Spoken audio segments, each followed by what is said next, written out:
If you don't know me, my name is Deacon Mike McKinnon Dane. I'm with All Saints in Concord, New Hampshire, and I was asked to give talk about some of the things that we're doing at All Saints, and so I'm gonna do that. I want to just give you a little brief background on me, so you know who I am. I originally grew up in Maine, in Cumberland Forsyth, which is near Portland, so I know the church up there well.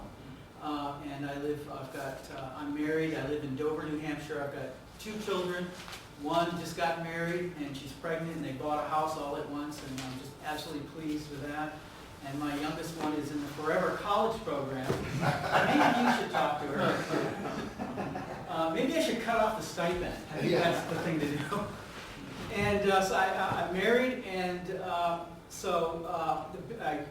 I've been attending Trinity Anglican Church in Rochester since 2010, and when I walked into that church in 2010, it was on fire.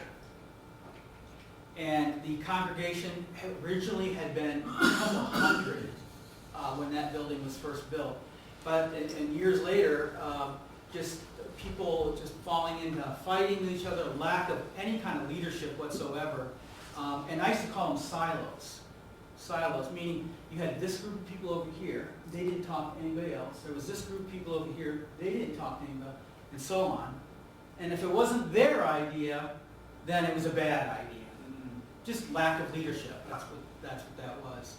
And we had, by the time I got there, there were probably 40 people attending. And we had about $40,000 in the bank. After we had quite a bit more than that. Fast forward, many years later, I was on the vestry. I was pretty much on the vestry within 2 weeks of being there. They asked me to be on there. And then it wasn't long after that, I was actually made the junior warden. And then I was supposed to become the senior warden, but somebody had me ordained. So we went from 40 people with $40,000 in the bank to almost $500,000 in the bank, and well over 100 people attending today. I brought in a couple of different priests. Father Matt, I brought in. Father Andrew was there. Father Andrew, where's? Oh, he's not here. He's over there. Oh, there you are. Okay. So your Father Andrew stories? Oh, yeah. Man. I got a million of them. I served him for about 4 years at the altar, and you know, there are 2 reasons to look forward to going to church on Sundays. One was to praise God, and 2 was to, what was he going to say next? And there's something to be said about that, and I'm going to talk about that in a minute. And then we brought Matt in, and who's been transformational to that church, and I'll talk about that too. You want to put it on speaker? Sorry.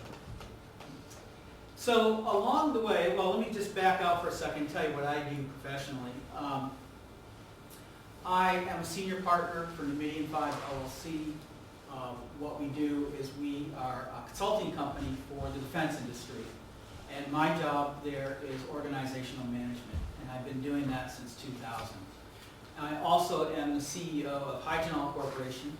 We're based out of Somersworth, New Hampshire, and we got about 82 employees, and it's my 9th company I started from scratch over the last 35 years. And out of those 9 companies, I have sold all of them to large corporations, and I should say 7 of them I've sold. The other 2 are still in play right now. So that's what I've been doing in my career.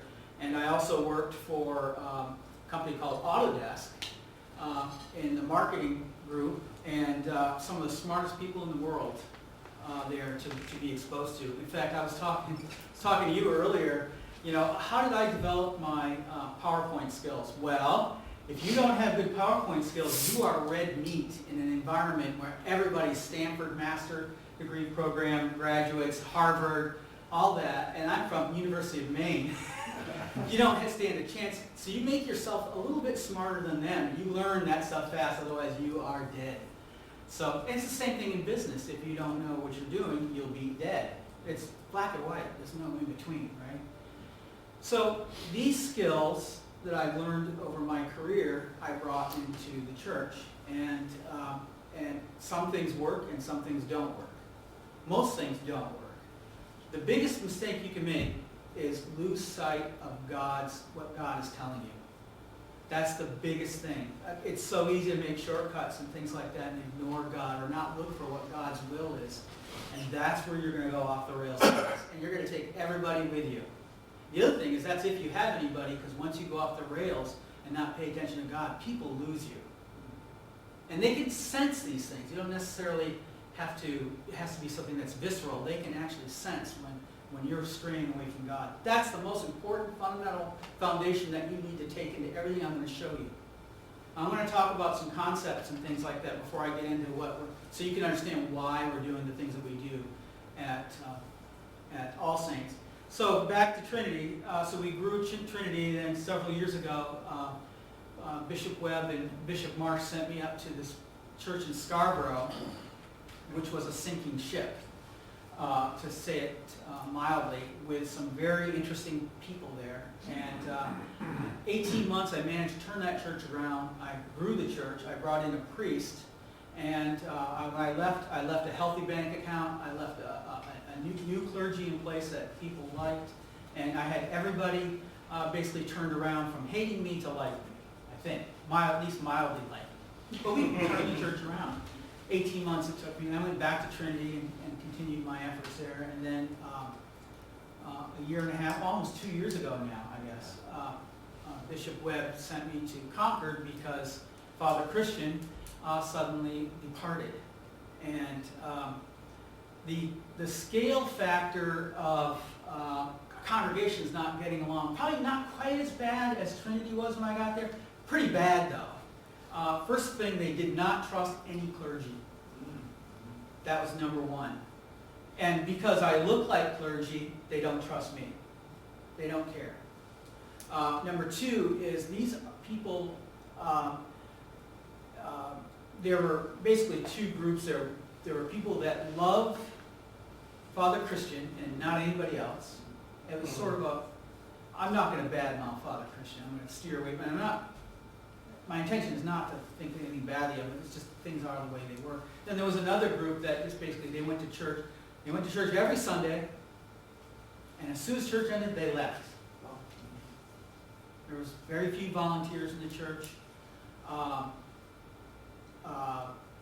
And there was basically open hate for me, for the bishop, and for any clergy. I think you came in one of the early days and visited, didn't you? Yeah. So and we were just getting over that. So I'm going to talk about how I did basically the same thing I did in Scarborough, the same thing I did in Trinity. I'm just kind of getting better at it. So I'm going to share with you some of these things that we're doing. So what this presentation here is, I'm in the process of writing a book. I'm writing a book called Crossing the Chasm. What does crossing the chasm mean? To me, it means there's an interesting phenomenon in churches, especially startup churches, or churches that have failed and they can't get back up again. And they'll get to a certain position and they just can't seem to grow beyond that. They enter into the chasm zone. They can't get across the chasm. So I call it how do you get across that chasm? And that's what this presentation is about. Now, this presentation was written for non-clergy. It was written for vestries, folks that I talk about things in here that I don't need to talk about, so I'm not going to go over the entire presentation. They're fundamental things that you're all well aware of. I'm going to skip past that, and now when I do a presentation, I normally do three sections. One is I always introduce myself. Number two, I talk about the problem, and then I talk about the cure. Now this one I'm adding one more. I'm going to be talking about what we're doing at All Saints as a practical exercise. So in other words, I'm not going to just sit here and talk about philosophical things, ephemeral things. I'm going to show you in practice what we're doing. In fact, that part is on a spreadsheet because it's a working spreadsheet that we use to manage our activities. Okay, so with that, I'm going to skip a bunch of slides here because, as I said, they're pretty fundamental, and I'm going to jump over to where I need to be. A lot of this stuff is just, like I said, obvious stuff. Let me just see if I have it, so. All right, here we go. Whoops.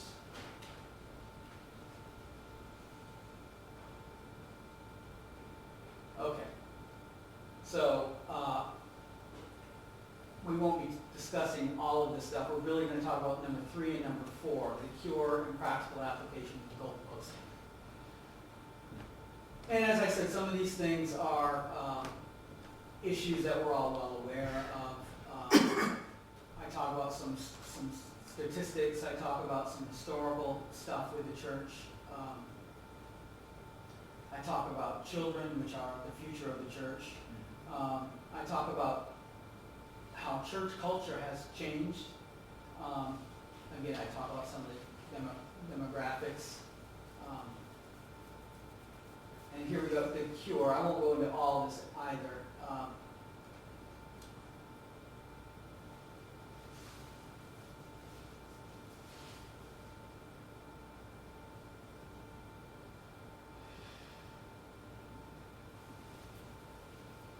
Key phrases: radical hospitality, passionate worship, risk-taking mission and service. I'll talk about what those are. They're pretty self-evident. Some of this stuff really just talks about things, tools that a lot of people shy away from because they're not familiar with, and for good reason, because it's kind of complex. Social media, for example, I'll talk about that.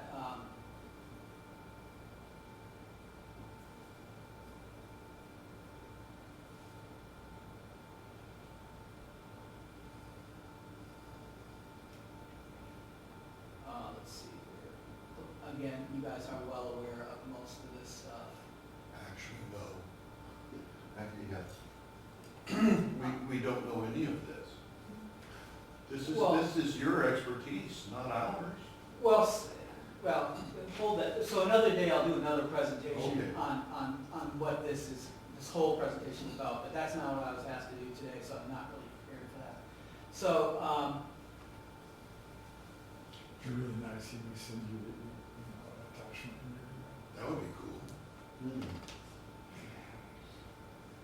all right, some of this is, yeah, let's skip this.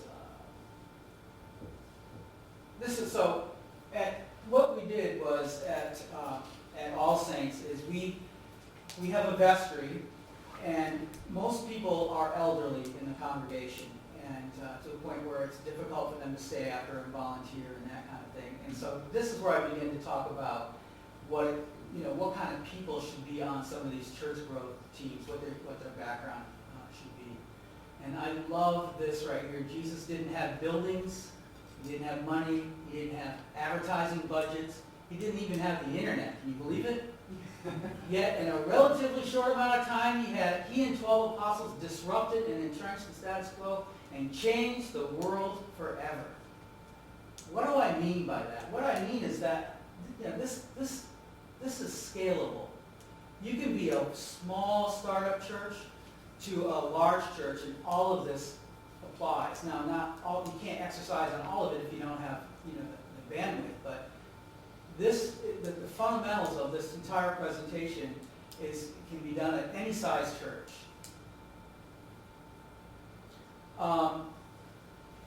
Best practices, E on this slide, radical hospitality. You have to be friendly to everybody. I had at one time, I was in Scarborough. I'm sure I told you this story, but I love the story. And what I did, now this is before I was ordained.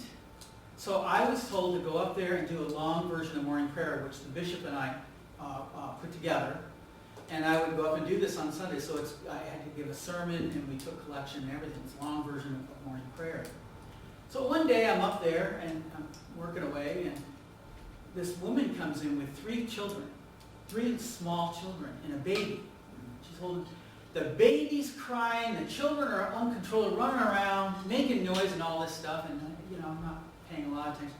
And then the noise goes away suddenly. I didn't really realize, my back was turned or something, I didn't know what was going on. So after the service was over, one of our more demented congregation members came up to me, and she's very proud. She said, "I got rid of that woman and those children so we could hear the Mass." And I felt like saying to her, "I wish I got rid of you and kept them." Yeah. So we want children in the church, no matter how disruptive they are. We want to exercise radical hospitality for all people. Passionate worship. Why are people showing up for church on time, or sometimes a minute before it starts, and then as soon as church is over, bang, they're out the door? Why? Because passionate worship is contagious. If you are practicing passionate worship, everybody else wants a piece of that. And else you'll find out when you do that, they start sticking around. They want to be part of that. When you start doing things like that, they want to be part of that. Intentional faith development, risk-taking mission and service. Risk-taking. How much leeway do we have in our church for risk-taking? What is risk-taking? What would you say is... Well, let's say I have a small church and I've got $10,000 in the bank, and I'm looking at something that's going to cost me half that amount of money, $5,000. And I've got to figure out how to measure and test and weigh, is that $5,000 going to be like an investment and give me a return? This is scary, right? That's the wrong calculus. What I just said is the wrong... Now, you might do that in business. You might do that in home economics. Church is not a business. Church is not home economics. Whatever's in the bank account, God put there. God put there because of radical hospitality, passionate worship, and serving your congregation. God put... If you spend that money, it's going to come back. It's going to... God will fill the coffers back up. That's the correct calculus for risk-taking. Don't be afraid. Don't make dumb mistakes either. I had a CEO once. Her name was Carol Bartz, who later on became the CEO of Google. And she told me once, "Mike, fail fast forward." That's a business term. It means do what you're doing. If it begins to fail, stop what you're doing, re-vector, and run in a different direction. And there's a lot more to it. I'm not going to get real in-depth. But then she ended it with, "But don't screw up." And she didn't use the word screw. Anyway, the point here is that before I can go into all the things that we're doing at the church, it's really important to understand that, and I'll go back to when I worked for that Autodesk company. They used to send me, I think I told you guys this story, they used to send me to these companies that had licensed software from Autodesk, and they had a fiducial responsibility to Autodesk, and they had to meet certain performance curves and things like that, right? And if they were kind of falling off, they'd send me in to figure out what was going on and give them guidance, is what they did. I did that for 7 years. And finally, after 7 years, I came down, I think I was describing to you guys, I called it, there were two types of companies out there, and this is true for churches too. There's two types. Two types of priests, I should say, not companies. Two types of priests. There are the scrambled egg priests, and then there's the egg over easy priests, or sunny side up, where you got the yolk perfectly defined in the middle, and you got the white stuff all around it, right? Well, the yolk is the priest, and the white stuff all around it is the congregation. And what you're seeing is the yolk, the priest, is not delegating anything. He's doing everything himself. And the congregation is sitting on the outskirts watching the show. Those companies nearly always failed over the long run. The CEO felt like he had to be the one. Usually it would be like the engineer that started the company. They did not see, they could not relinquish anything.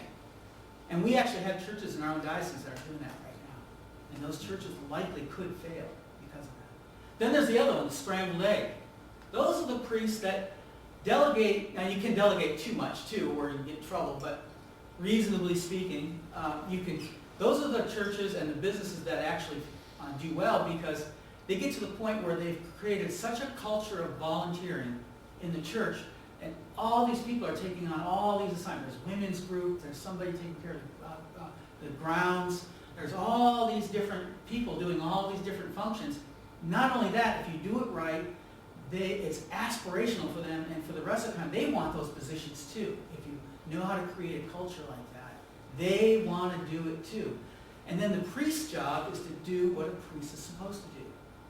Provide holy guidance to the church. And that would be the ultimate church, where that's all the priest had to do, was focus on the religious aspect of the church and providing guidance for what God wants, teaching people the Bible, teaching people the things that, not taking care of the electric bill, not fixing the pipe that broke upstairs and water's running down the wall, not fixing the, not making the flyers of bulletins every week, not doing, instead, that he's focusing on his sermon, he's focusing on the Bible, he's focusing on instruction that he's going to give the people that's relatable. Scrambled eggs. Those are the two types of churches I see. So that's another fundamental that I wanted you to understand before we get into this. So developing a culture, not only where you have volunteers, but they want to be there. And there's ways to do that. For example, you have an awards program. Every year, you go to the vestry and say, give me your top 3 volunteers this year. And you have a little plaque made and a little letter, and you publicly, in front of the entire congregation, on one of the Sundays, as you hand these plaques out, and people love that. They hang them up in their houses. The other members of the congregation, especially young ones, see that happening, and they know that is something to aspire to. That's just one little trick you can do to help develop this culture that you want to have. Moving on. Uh-oh. Where's my AV guy? Stop handling the computer. Okay, All Saints. We're now on All Saints. Okay, so All Saints is a little church up in Concord, New Hampshire, that the bishop has asked me to take charge of for now, and to help reestablish the church. The church was, I already talked about this, but the church was on fire. The priest suddenly left. The congregation distrusted all clergy. And here I walk in the door, the first day wagging my tail, looking like this, and immediately there is discontent. Didn't also help the fact that there was a bishop sitting in the room loudly complaining about every little thing I did. Try that one, see how your anxiety works. And he's a bishop. I mean, he's dressed like a bishop. He's actually not a member of the church. He's from the Episcopal Church. And he's there criticizing the Anglican Church live, real time, and loudly during Mass. So there's that. And then there's his followers. One of them is, he can't do any wrong. It's a very, very dysfunctional congregation at this point. 1 or 2 members were pretty good. I mean, they were there. They were at church. They showed up on time, and they left immediately after. But they wanted to hear the Word of God. They wanted to hear the instruction that I gave them. Those 2 I glommed onto, and then with them I started convincing some of the other members of the church to start, joining. None of them, they didn't know what the Book of Common Prayer was. They did not know what the Book of Common Prayer was. It had never been used. The priest that was there was very Roman Catholic-ish. Is that a good way to describe it? Yeah. In fact, I even found that what's the Roman Catholic version of the Book of Common Prayer that they've got? The select. Yeah, I found one of those sitting in the back room on the working shelf. So anyway, they didn't even know what a Book of Common Prayer was. So my first thing I did was I had to have whole classes on the history. First, talk about history, why we have it. I went into how to use it, all these things, and before that they had a little printed out guide in each of the little book holders that each person would grab one on the way in, and they'd follow the Mass in that, which was incorrect, by the way. And then finally, it's taken me over a year. Now when you walk into church, they're all holding a Book of Common Prayer following the Mass. which I'm very happy about. But anyway, before I get into this, I'm just trying to set the stage of what I'm walking into. I'm walking into fire. Am I understating that? No, when I came to visit about 2 weeks after you got there, I was talking with vestry and some woman came in and said, "You're a effing liar."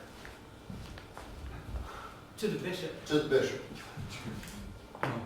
So that was another thing I had to do, is not only instruct in the book, who's a bishop, why is he a bishop, and why is he deserving of the ultimate respect, and how he's God's representative on earth, and you can't do that. I had to teach those basic things to these people. And fortunately, most of them, I did it in a way that was interesting to them, and they were eagerly eating it up. And then some of them left. They left. The devil is at work in your church right now today. And the devil influences people. Your Screwtape Letters is a great book on that whole thing. These people have been influenced, and they left. God sent them out for whatever reason, and things got better after that. I didn't actually kick anybody out. I swear I didn't kick anybody out. So that was the environment that I walked into. So, but they had a vestry, and you, as clergy, you can't vote or anything on the vestry, but it's important. First step is to make sure that everybody knows who's in charge of the church, and start your leadership program from there. Before they vote, they all look at me to make sure that what they're doing is what should be done. And that's, now that didn't happen in the beginning, but now I'm exercising leadership in the church, providing a direction, I'm providing things that they are looking for now. So what do you do when you get to that stage? You form a tiger team. That's just a name I made up. What you want to do is, naming conventions are things that are good because people will rally behind them. Once you come up with a name and define the purpose for it, people now know what it is and they can get behind it. So we developed what we call a tiger team. What does a tiger team do? It's a specific group commissioned by the vestry for the purpose of church growth. Now, we're going to talk about something here that's somewhat controversial, but I think it's important. How do you grow a church? I'm talking about a high level, 50,000 foot view.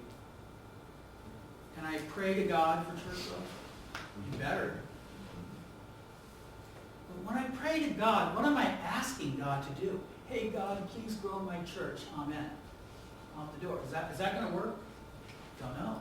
We don't know what God's plan is, right? But we do know one thing. We know that God put you in that position. We do know that God gave instruction to Peter to make that church. So what does all that mean? It means that God has given you and members of your church certain talents. He wants you to use those talents to grow your church. And that's what you've got to pray for. God, give me the energy and the wisdom to do what I need to do to make this work. That's how my prayers look. That doesn't necessarily have to be your prayers. I'm just explaining to you what I've been doing, not necessarily saying to you, my way is the only way. So let's be clear on that. So we go to the vestry, and the vestry commissions a specific set of people for church growth. Okay, now we're getting somewhere. Weekly progress meetings. So what happens is this group, the first thing I do is I make sure everybody's engaged. So what we do is every Wednesday we have a call. And on our call, and I'm going to show you in a minute our working document that we use to plot where we are and how we got there and all that stuff. I'm just giving you some fundamentals. Provides updates to the congregation on a weekly basis to effectuate. So all these things that you do in church, you need to bring the congregation along with you. Remember, having a strong spirit in church, having good leadership skills, they want to follow you. One of the things that you do in this group is you make sure you tell them what's going on openly. And they start riding along with you. And then it gets to the point where after a while, they can't wait to hear what you guys did last week. What's the next thing happening? What's happening? They love that stuff. Okay, next. Monthly progress report to vestry. I am a huge organizational management fiend. I think that anything that's commissioned by the vestry needs to have regular reporting back to the vestry to keep them apprised of what's going on. That way you can win assets easier that you need to do the things you need to do. If you don't update the vestry on a regular basis and say, well, I don't have to do that, I just got to do what they asked me to do. If you do it that way, they are blind, and when you go to ask them for money, it's going to be a no because they have no vision into what you're doing. So you have to have clarity with vision and clarity with your activities. Remember, radical hospitality, passionate worship, intentional faith development, risk-taking mission and service, and extravagant generosity. Okay, real quickly, I don't know if anybody's ever heard of this before. I use a method. So think of a giant problem that you have. It's got so many parts to it, it's overwhelming. It's a giant problem. How am I going to solve this giant problem? It's like an ice cube tray where you've got all these individual little cubes in it, right? How am I going to solve this big problem? Well, you solve it by breaking down the problem into its smallest parts and then assigning somebody to take care of each part and give them a due date. It's a simple explanation. So to do that, I use this method. I've been using it for many years, and it works extremely well when I need to solve a complex problem. It's called goalpost. Position, objective, strategy, and tactics. Position, I'm going to show you our position. That's basically sort of a survey where everybody sits down and we talk about everything that's good and bad with the church. We want to know where we are. We want to know what we have. We want to know what we don't have. It's just a matter of making a laundry list of all the different things. I'm going to show you ours in a moment. And this has got to be, you got to put emotion aside. You got to be clear as a bell on this and describe everything. Throw it out there and list it down. That's position. Objective. What do we want to do that's attainable within a reasonable amount of time, right? So in other words, you don't make these lofty goals that you're never going to reach because you want to talk about disenfranchising your volunteers. Put an objective out there that they'll never reach. It's got to be reachable. Strategy, okay? So how do I accomplish the objective? So strategy are you identify maybe the top 5 or top 6 things that we can do with the things that we have that were listed out in our position to start making the changes that we want to meet the objective. And then tactics are the nuts and bolts. It gets down to exactly what needs to be done for each problem, for each strategy. And it's time bound. It has to be done by this date. As a person in charge of it, there's someone's name. When your name's attached to something and there's a due date, you don't want to screw up, especially when you have a group working, because now you're the one lagging behind, and that's how you appear. Okay, make sense? Goalpost, position, objective, strategy, and tactics.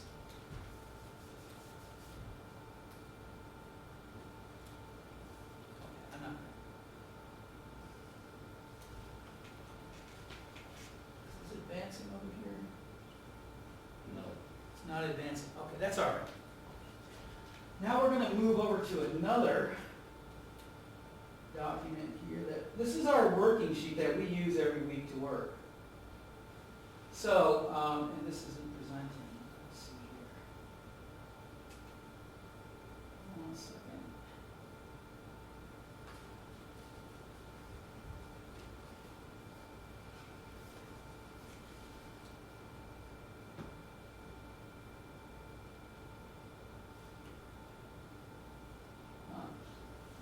I'm sure that everybody's like,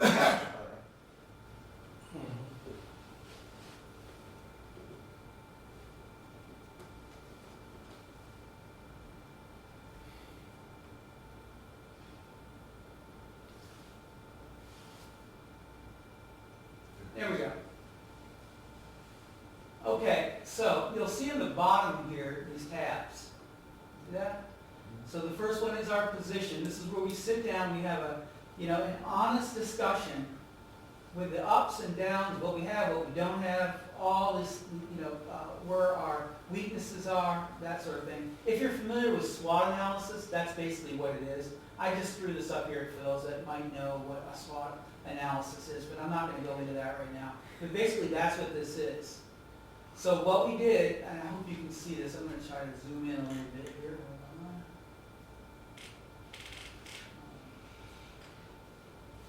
All right. So the first thing we did was we sat down and said, okay, what assets do we have? And by the way, we are as truthful as we can to ourselves as possible. Number one, we're actually talking about some people. Leaders who may be motivated if we get them excited, you might become a priest. So that's interesting line item. So I'm a deacon, and I'm happy. I'm a happy deacon. I like being a deacon. But then I realized that it actually would work against us in this sort of situation. So when you have a new person visit the church and you've got a deacon and not a priest, they look at you as less than what they expect. With all the hits we are a non-sustainable church. Unless we do the things I'm going to be talking about, this church is going to fail. The congregation is all elderly. It's going to go away, dry up and go away. So we've got all these hits against us. I know God wants me to be a priest. I have a strong calling for it, and it really took this church to help bring that out in me. And I clearly see what God's direction is for me, and that is to grow His church. Whether it's this church or any other church, but it's to bring His word to people. That is what I see. So that was one issue. We need an altar build, sporadic priest visitation. Now we have Father Richard has been coming up the first Sunday now. It's been assigned the first Sunday of every month, which is Sporadic is my middle name. well. But before you, it was very sporadic. I'd have Father Jeff for a while, then I'd go 2 months. I have to have a priest once a month. It's basically you have to have at least minimum, and I wasn't getting them. So sporadic priest visitations, that was a problem. No ongoing Christian education efforts. I don't know if that church has ever had any Christian education efforts. Mostly low-level Anglican awareness. That's being kind. And by the way, we're all sitting at the table doing this. I'm telling you what I'm telling them. I'm not. This isn't Deacon Mike writing this stuff down. This is the entire vestry making this list. They are well aware of that. So. And that's important, make sure that they're all there from the very beginning, because if you don't, then they're going to feel like outsiders, and you're not going to get the participation you need. They do have strong Christian values. That's something that I didn't have an entire congregation of heathens. They are a very social group. That's good. No apparent conflicts between the members. Ready to socialize in events. That's awesome. Next, finance. By the time that we made this up, we had about $25,000 in the bank. Before that, when I first got there, I think we had about $7,000 in the bank. So, that's a whole other lesson on how to inspire people to invest in Christ and invest in the church. But essentially, at that point, we were up to $25,000 in assets. We were seeing an income around $2,400 a month. Our expenses were about $2,500 a month at that time, at that moment. It hadn't always been, otherwise we wouldn't have raised so much money. Then we talked about the building. The current lease expires April 30, 2025, which we just renewed. We talk about some of the issues. Altar needs refurbished. Furnace. I'm not going to go into all. You can see, though, that we're listing down all these issues. Our location is in Concord, New Hampshire, which is actually a great geographical location. Although if God was going to give Earth an enema, that's where He'd stick the tube, but besides that, there are Christians there nonetheless. See, we had no phone system, we had no way to call the church. We had no computer in the church, which is important for some of the things I'll be talking about coming here. No email for the church, you couldn't even email us.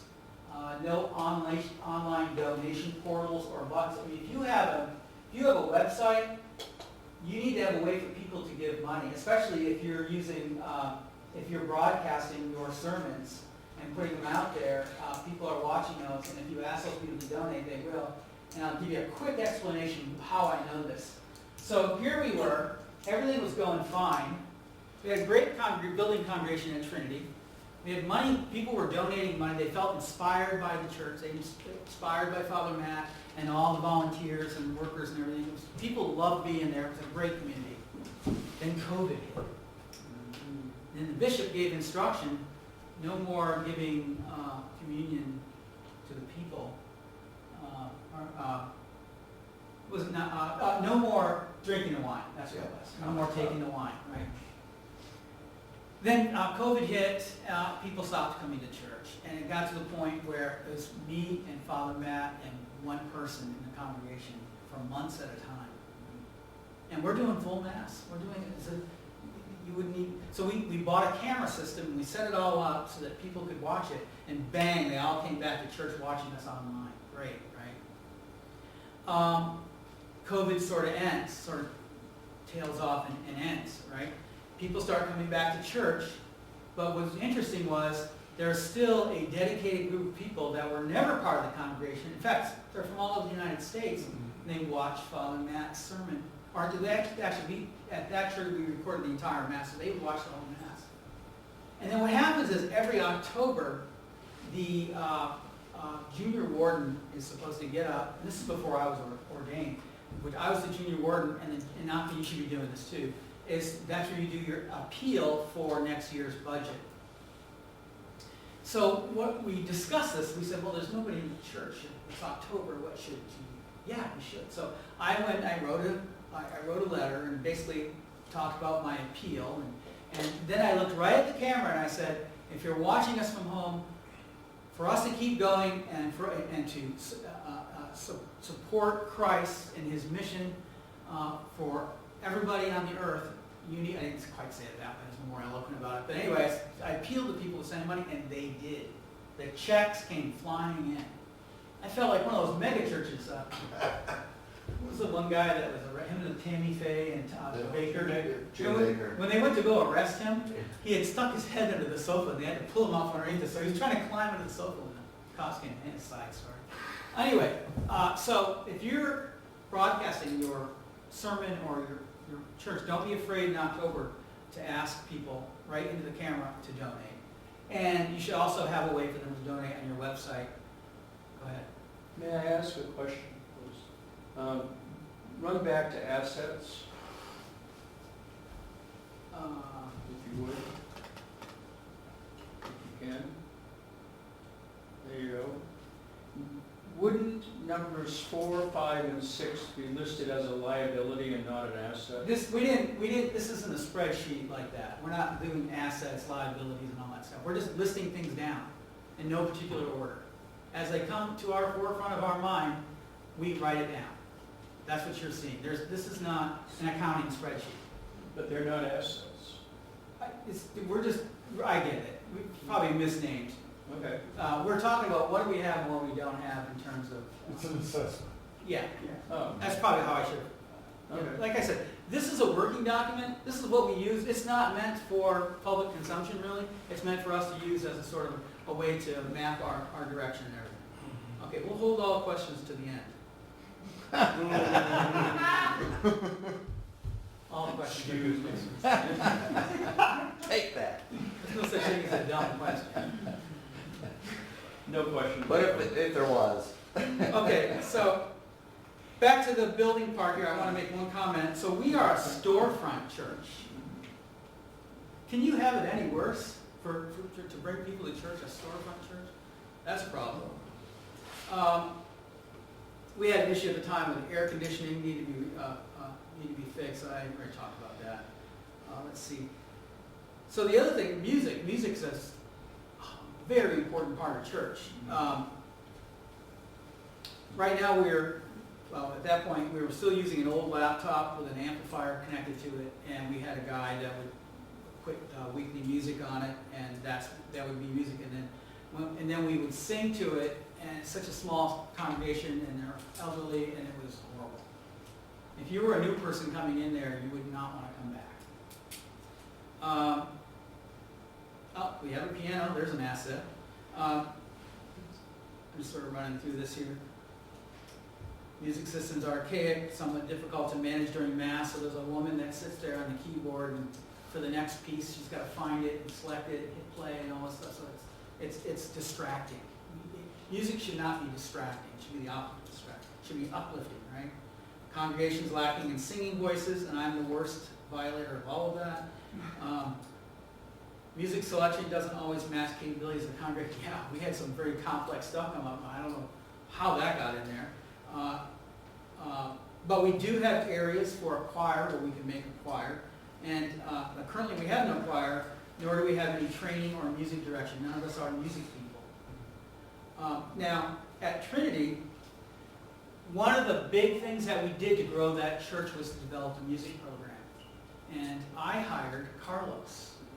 Carlos is a music director of high level.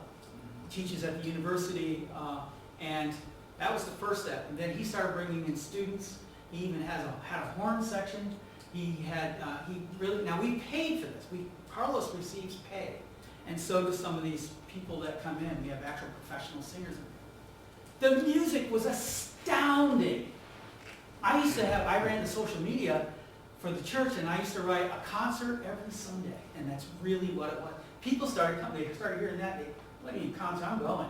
And they would go, and they would say, that kid wasn't wrong.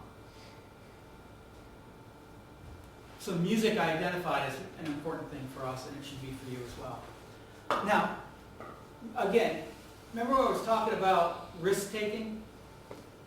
You got to pay these people, okay? And you got to pay these people, and you don't have a lot of money. What do? You need to weigh up. You got to remember that money will come back. God put it there. God will put it back. Spend the money and hire professionals. Now again, I talked before about how this is scalable. So if you're a small church, you can't afford anything, then you can't afford it. You just need to get more inventive on how you do it, but you need to make a music program. Outreach, no website. So when the priest left, he took the website with him. There was no Facebook page. I'm going to talk about what that is in a second. We now have one. No Google. So if you search, if you went to Google, which a lot of people, when they move to town, they'll go right to Google and they'll type in church in my area. If you type that in Concord, we didn't pop up because we had no website to take you to. No search engine optimization. No real estate broker engagement or package. So what I did one time was I took in Scarborough, I did this. There was a realtor that I went over and visited, and I said, do you have a packet, whenever someone buys a house, do you have a packet you got like school information on it? And they said, yes. So I have this little card, can I put that in there? And I had 3 people join the church from that.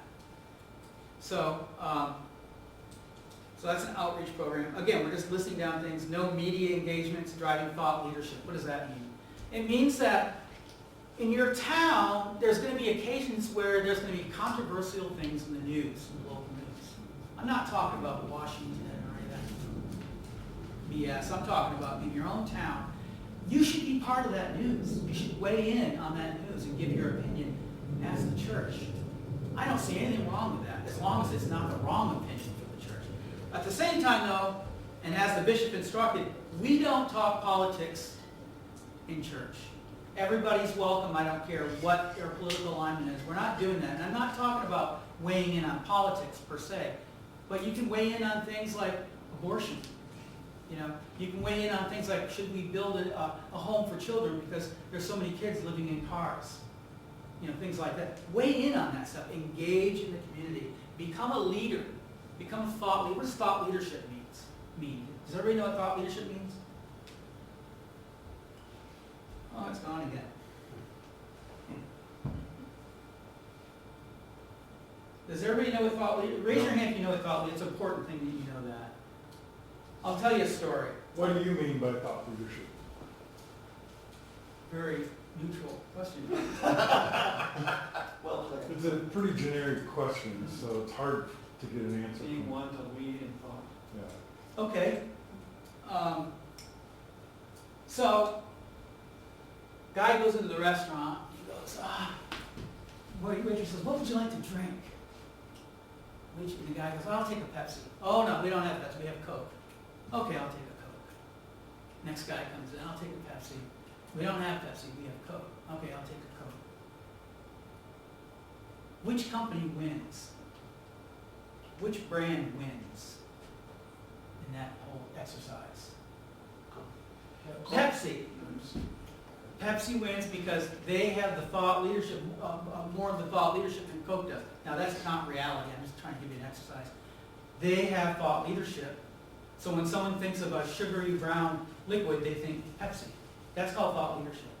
If you have a situation in town that's playing out in the media and you weigh in on it, that's called, you're developing thought leadership.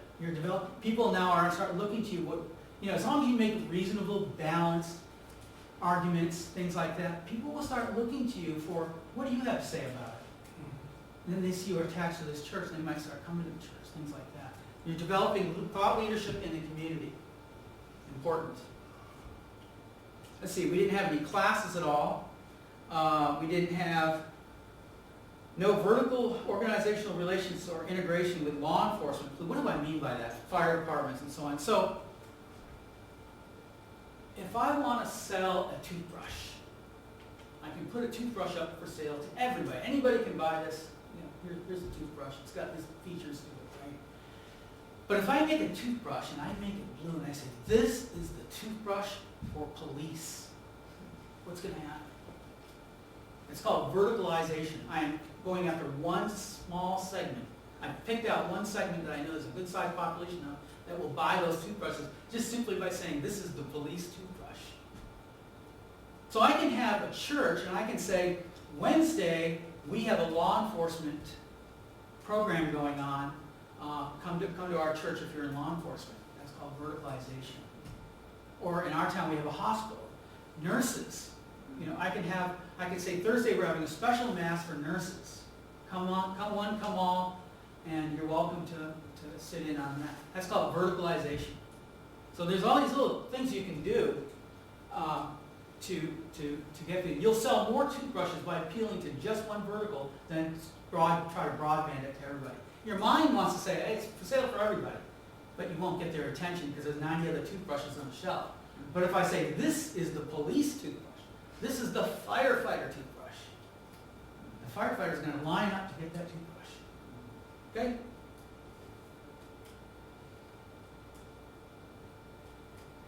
Okay, so we're going to move on to the next thing. All right, so we laid out all of our position. We call that position, remember, goalpost. Objectives. So remember what I said, what is an objective? It's something that's easily attainable, because when you get a win, it's huge. You got to make it objective. You got to be able to have something that you got to put some effort into, so everybody has a good feeling of accomplishment afterwards. So it's real simple. Grow a congregation by 2 contributing members by June 1st. That's achievable.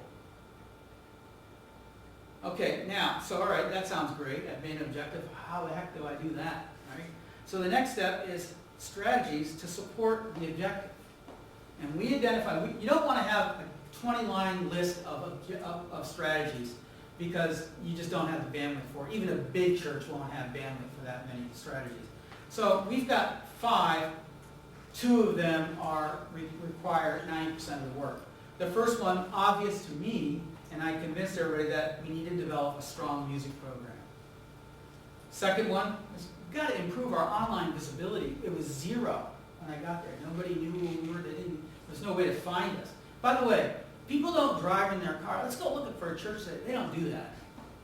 They go online. If you're not there, then you're not seen.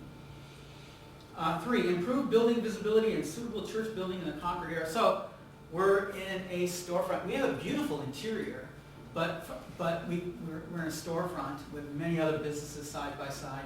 There was no visibility for us, really. I mean, there's a small sign that if you're driving 30 miles an hour, you'll never see it, right? So the other issue we have is, or the other strategy, so we want to improve our visibility. We did a few things. I'll talk about that. One of them was we had a brown wooden cross in front of the building. Camouflage color, I used to call it. You couldn't see it from the road at all, so we painted it bright white. That's just like one little thing we did. Develop community engagement practices. Remember I was talking about how important that is? And then 5, change the name of the church to refresh our image in the community. How am I going to convince people that have been living around the church, hey, come here, we're a good church now? They've been watching a failing church over the years. How am I going to? You don't. Why would you do that? So what you do is you reinvent your church and refresh it in the mind of the community. We're doing it by changing the name of our church is one of the ways. And we're changing it to, I'm giving you some future stuff here. I'll be moving faster, we'll be done with this pretty soon, but we're changing the name of the church to All Saints Anglican Catholic Mission Church. And that was the name we settled on because we didn't want, there's people that have been going to that church for a long time, and we didn't want to make them feel disconnected. And at the same time, we're so small, we're really a mission. So the third thing is that we wanted we want to be a church again. We want to aspire to be a church, and we want to get rid of the word mission. So now we have direction. We've got something to achieve by becoming a church eventually. And the community sees us as being reinvented. We're not the same church anymore. I tell people we're a new church in Concord. Come on down. Okay, so those are our strategies to achieve that objective. Tactics. Tactics that's the nuts and bolts I was talking about. They're time bound, have to be done by a certain date, and somebody is assigned to it. Their name is on it. Unfortunately, we don't have a lot of people to participate, so it's just myself. There's 3 of us, Sue, Tim, and myself. So the first tactic was to develop a music program. I won't go into all these, but this is a working sheet. We meet every Wednesday, and these are the things that we're doing. So this is what we were doing in 2024, and now it's 2025, and these are the things we're still doing. One of the things we did was we had a Christmas concert, and which blew me away. We had several people from the town come to the church for the Christmas concert. We hired a string quartet. Father Richard was there to do the narrating, and we were just so blown away by it that we're planning 4 this year, 4 concerts this year. We got one coming up. How do we pay for this stuff? I go knock on businesses and say, would you like to be featured in our online program and our bulletins and blah, blah, blah, all these things? They'll say, yeah, and they'll write a check for $20 or $200, whatever. We have another event coming up. Well, actually, that's not part of the music program. So you can see on here, well, you can't see. That in? Yeah, it keeps coming out. That's the switch.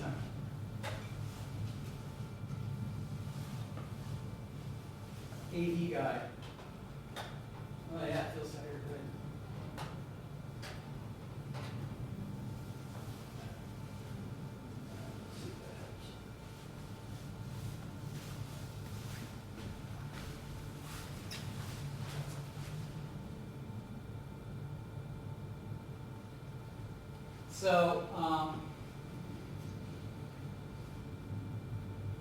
So this is our music program development. You'll see here we've got completed by the ones that are in gray we've completed.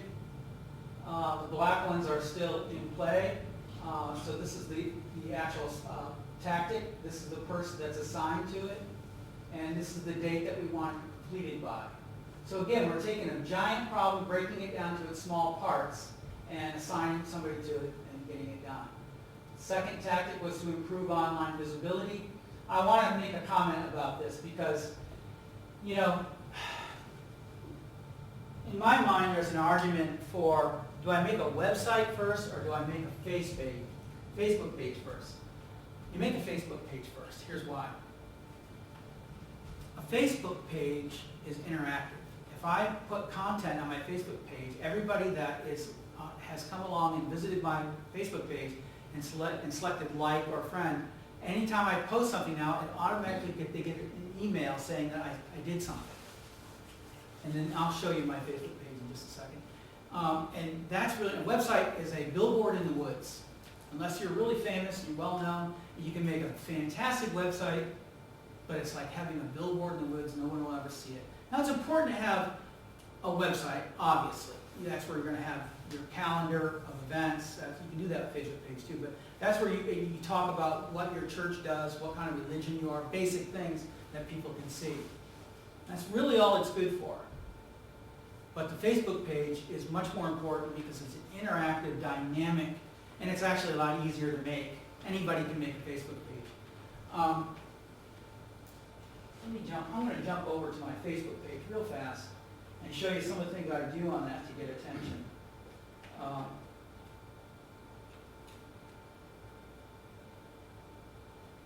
I'm offline. Fix that. Does anybody know? Oh, I guess I got it. Providence exclamation point.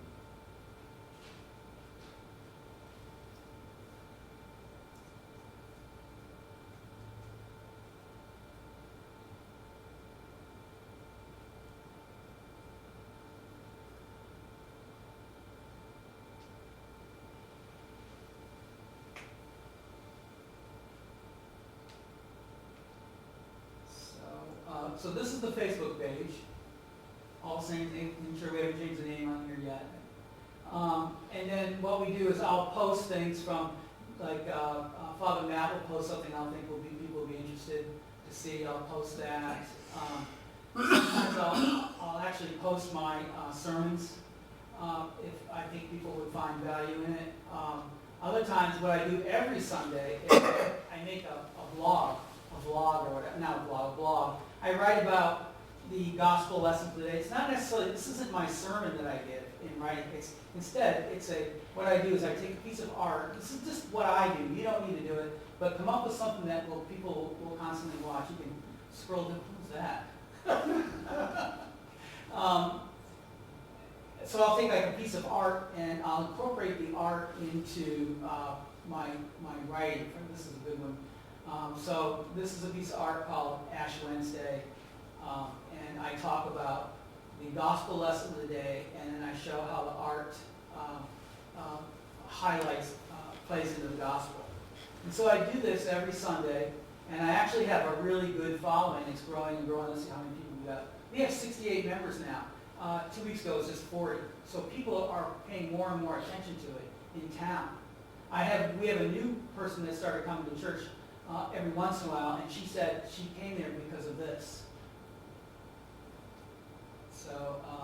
So these are just, I always have try to use like a catchy headline. My baby is going to do what? And so if you like art, and you like history, and you like music, you might want to check out our church Facebook page. It's pretty interesting. Okay, so anybody can make this. It's quite simple, and it grows and grows. Let me show you one more thing if I got the. Where is that? Looks like it's loading still. I wanted to show you my concert that we had in December. Some of you may have heard me talking a little bit about it. I guess this will load in a second, but in Concord we had these devil worship. You know the story.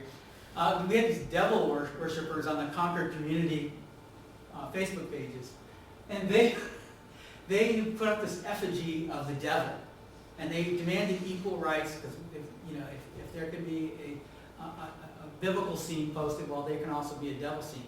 So I made sure that I posted something every time they posted something about the devil worship. I made sure that we had our ad for our concert right after it. I mean, I stayed right on it. And what does that do for us, is your question? Well, what it did was, if I had just run the ad on all the online community, it'd been like vanilla, right? It just blends into the background. You might see, you might not. But the contrast between the devil picture and then my picture was so great that it actually got quite a bit of attention. So just a little tack to be aware of when you're doing this stuff online. It was also a lot of fun. I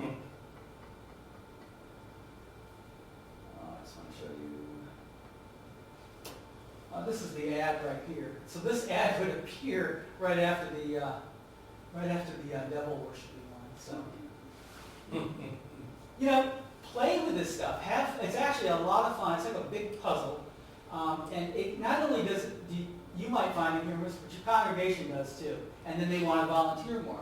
Again, you're developing a culture of people wanting to engage in the church. That's what this is all about. Oh. Look at those models of men there, huh? So you never, watch what you say. Here we go. So I make these posts every week, and I try to tie a piece of art into it and give history of the art. So sometimes, like I said, I'll throw in a sermon if I'm having a good hair day.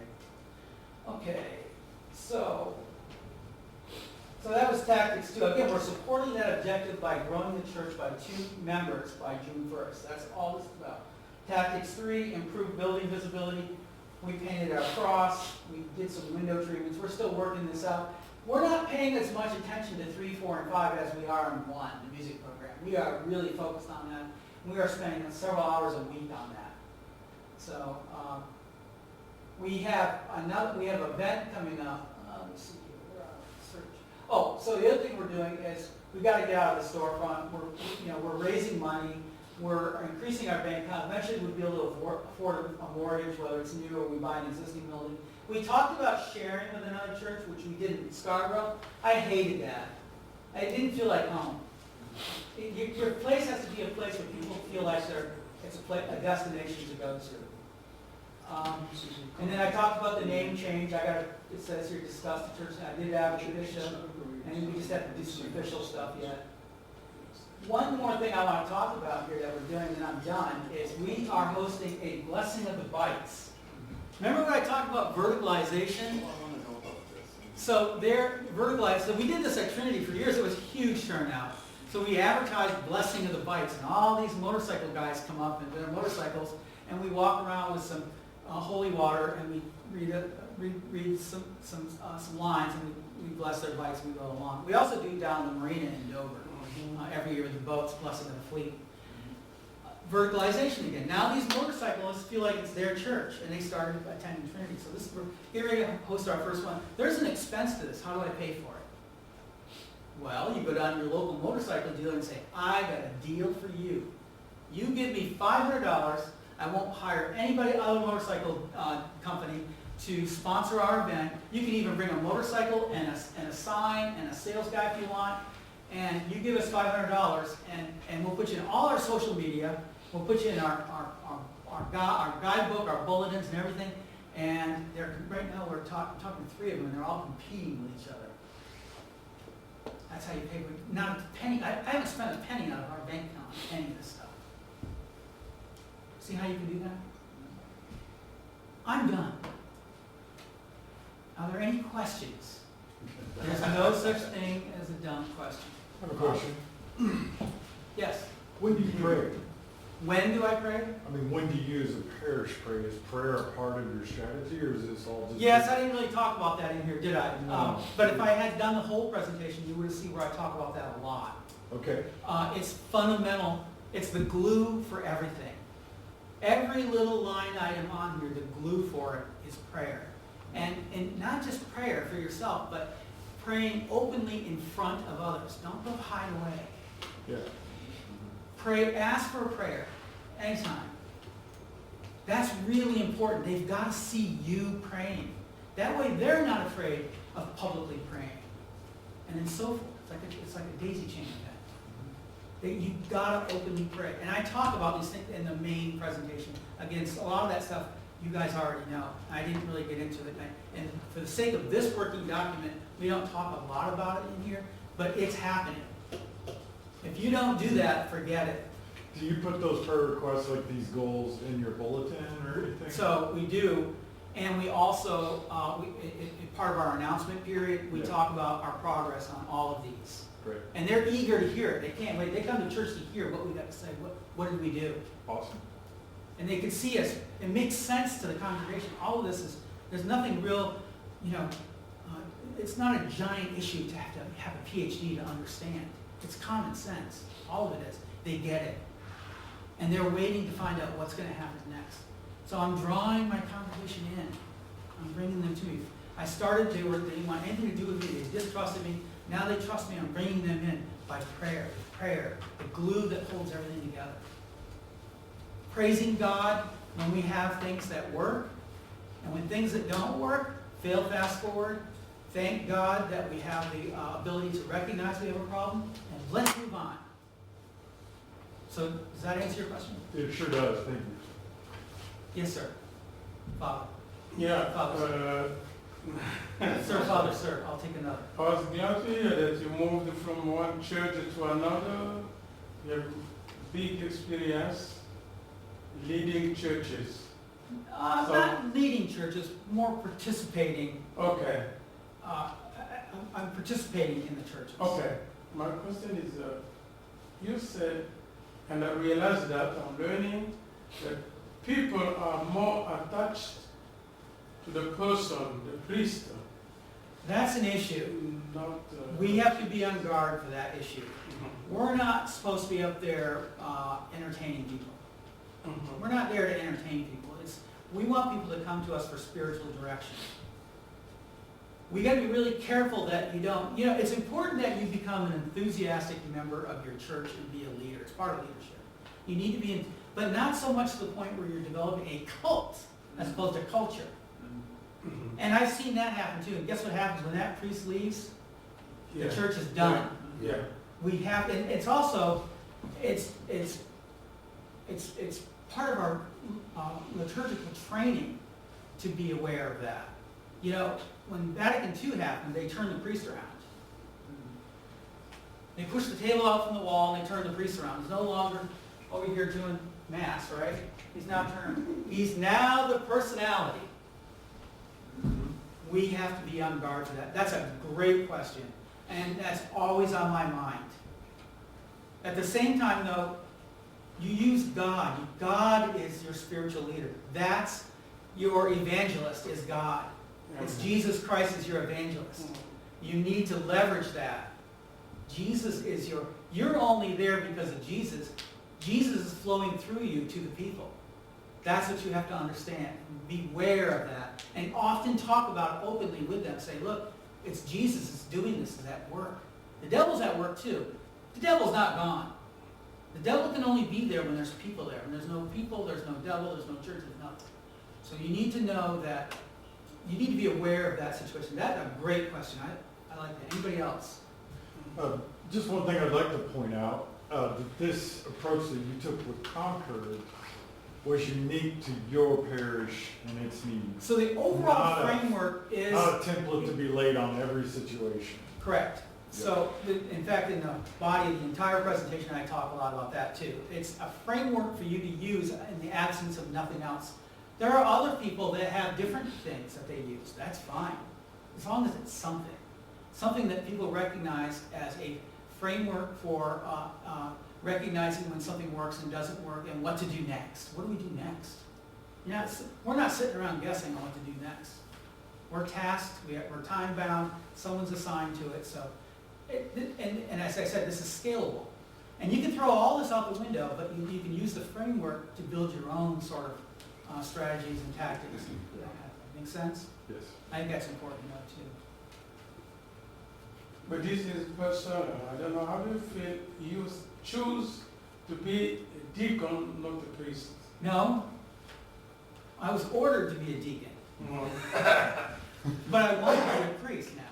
You want, okay. Because my path with Christ has revealed itself, it's clearer to me now Mhm. than before. So it's an evolutionary thing. You don't wake up, some people do, I guess. Okay. I didn't wake up one day and say, oh, I want to be a priest. That did not happen to me. Instead, things kept happening around me. And I kept thinking to myself, I'll tell you, I'll give you a real quick story and I'll be done. Yeah. So I started this business called Atlantic Sciences. We were a biotech company in Cambridge, Mass. And we had 4 employees. And I had just landed this giant sale. I couldn't believe I landed. It took me months of working on this, doing presentations and talk with DuPont Merck Pharmaceuticals. And Worked on it. We spent the little money I had using credit cards. This is one of my first companies I started called Atlantic Sciences. And this other guy got picked. I didn't win. And I thought to myself, how could I not win? I did everything that they wanted, and I thought, how did I not win? I went on my merry way. 4 months later, the competitor that won the deal went out of business because DuPont canceled it. They had to invest in so much machinery and personnel that, and then DuPont, all these big companies can do, they canceled the program. He failed. That was the first day, well, I shouldn't say the first day, but that became very apparent that God did not want me to win that. Once you develop a vision like that, you start seeing other things happening around you. And when you can say, when you see it, like I say, it's like growing an ear for languages and things like that. When you start having a vision for God's work in your life, it's something that begins as a little tiny seed, and then it opens up and germinates and begins to grow and flower and that sort of thing. And the more you realize this, the more you see God in your life, and the more I see it, the more I want to help and do what I need to do to bring the word of Christ to the people. That's what I want to do. And I want our churches to survive and flourish and be examples for society. It's all missing right now. And as a result, society is going off course. We're all well aware of that. So my point here is it wasn't an immediate awakening. It was a slow growth into the realization of God's plan for me. And I've got that pretty well cemented, I think. You know, I wasn't hit by lightning or anything like that, like the bishop was. You were hit by lightning. Yes, I was. Any other questions? Yes. It's not a question. I need to be excused so I can start setting up the chapel for Mass and get vested. Okay. Thank you very much for your time.